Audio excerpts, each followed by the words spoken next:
Hey guys, it's Commander Tofu here with the first episode in a new series I'm calling Hidden Rocks. It's where we find severely underplayed Magic cards that aren't quite good enough to be called hidden gems, but they might just deserve a slot in one of your jankier decks. I'll be looking at 3 cards you probably didn't even know existed, and we'll see if we can find a deck that can justify playing them. The first card today is one of my personal favorites, riding the Dlu Horse. I love this card, not just because it has a weirdly long title, and also not just because it has the word horsemanship on it.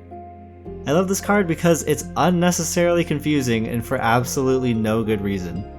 This sorcery gives one of your creatures +2/+2 in horsemanship. For those of you who don't know, if a creature has horsemanship, it can only be blocked by other creatures with horsemanship. So it's basically unblockable because almost no creatures in Magic have horsemanship. Now you're probably thinking this card is just a bad combat trick. Sure, it'll make one of your creatures unblockable for a turn, but at sorcery speed and 3 mana, it just seems a bit underwhelming.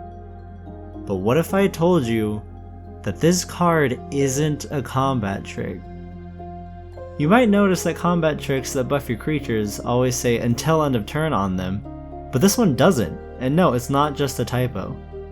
This sorcery gives your creature +2/+2 in horsemanship for the rest of the game. I have absolutely no idea why they designed this card this way. My best guess is that they didn't want to put any auras in Portal 3 Kingdoms, so they just made this weird sorcery that's basically an aura. Either way, this card is an absolute mess and I love it. It's an aura that gives unblockable, but it doesn't actually give unblockable, and it's not even an aura. So why would you possibly want to play this card? Most of the time it would be better to just play a good aura on one of your guys, but I did find one exception, and that would be Sigarda Host of Heron's Voltron decks. Sigarda has hexproof, so she's a pretty safe commander to suit up with a bunch of auras, but your opponents can still use enchantment destruction to destroy all of the buffs you put on her. But riding the Dlu Horse isn't a permanent that stays on the battlefield. So if you play it on Sigarda, your opponents won't be able to take away the buff until they find a way to deal with her. Now this is a pretty marginal upside, but riding the Dlu Horse does make Sigarda nearly impossible to block, and it takes her power to 7, which means only 3 hits will kill from commander damage. So while it might not be the absolute best option, this card seems good enough to make the cut here. Our next card comes in at the low mana cost of 1 blue mana, and it grants an effect that almost no other card in Magic can do. I'm talking about Moonlace, the 1 mana instant that makes a permanent or spell colorless. Alright, so this card is obviously niche at best, since most of the time you don't even care what color anything is. But this card does have one thing going for it. Just like the last card we looked at, Moonlace also doesn't say until end of turn, so you can make any permanent colorless until it leaves the battlefield. I found a commander that this card honestly looks like it would be good with, to the point that I was surprised when Moonlace didn't even show up on the EDH rec page for her. I'm talking about Vela of the Nightclad. Vela gives all of your creatures Intimidate, and she has Intimidate herself, which means that she can only be blocked by artifact creatures or creatures that share a color with her. It looks like a lot of people build Vela decks by filling their deck with colorless creatures so that they'll basically be unblockable. But with Moonlace, you can let Vela join in on the fun. Now, this might not be the best way to help Vela get in for damage, but it's definitely the most flavorful, so I think it might deserve a spot. Now, this last card is absolute trash.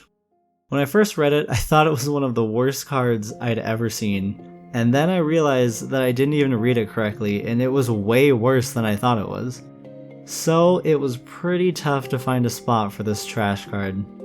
But after looking through a ton of commanders, I think I found the one place you could run it and have it not be a literal waste of cardboard. The card I'm talking about is Common Cause, and surprise surprise, it's an old white enchantment. This card gives your creatures +2/+2 for 3 mana, but with a couple major caveats. First of all, it doesn't buff your artifact creatures. Secondly, and more importantly, all of your creatures have to share a color to get the buff. Now this might not be too bad if you're just playing a white deck, but it is still a pretty major drawback. Third, it doesn't say your creatures.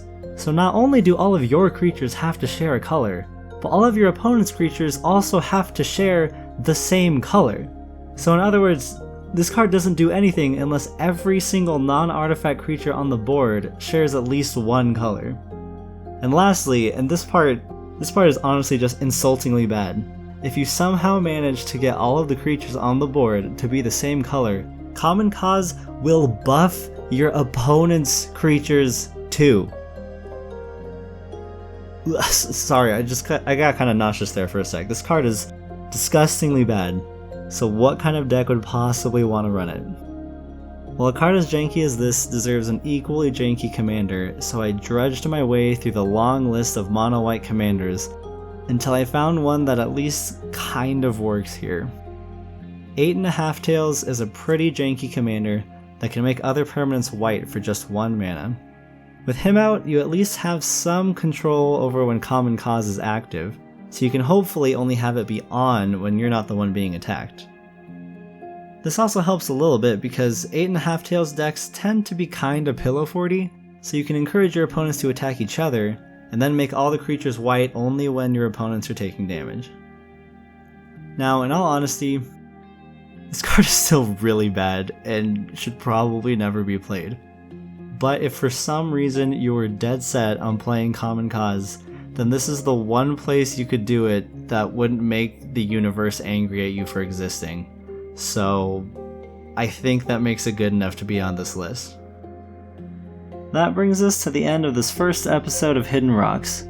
I really enjoyed making this one, so expect more of these soon. Hit subscribe if you don't want to miss the next one or any other video I might make. Thanks for watching.